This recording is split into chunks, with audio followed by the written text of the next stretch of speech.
bukan. Nama saya bukan Aiden. Nama saya Idea. Okay, good. Good. Nama saya hari ini nak masak ayam goreng.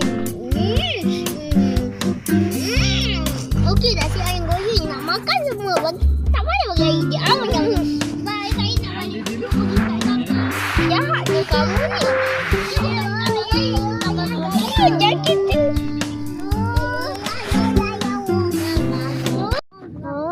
Tak nak Idea ni. Apa ni?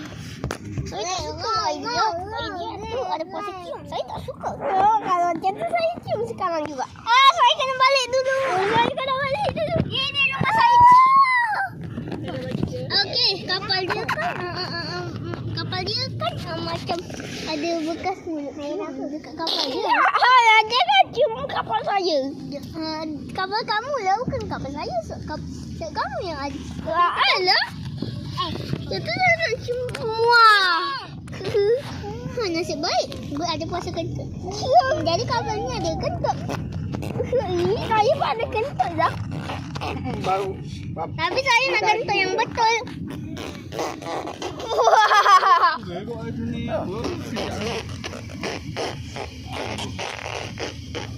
Kalau kucing lagi ke sini. Alamak, kita kan jadi nombor 5. Tapi jadi nombor 5. Janganlah kita kan jadi huruf B. Kita kan jadi huruf B lah.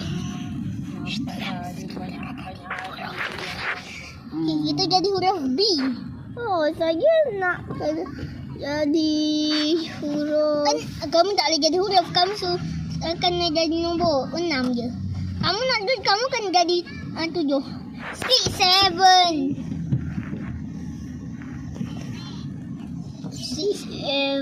7. 7.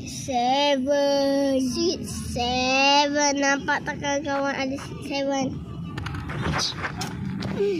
Okey, kawan-kawan. Saya buat. Alamak ada idea. Kita kena cepat. Saya tak cium awak lah sekali ni.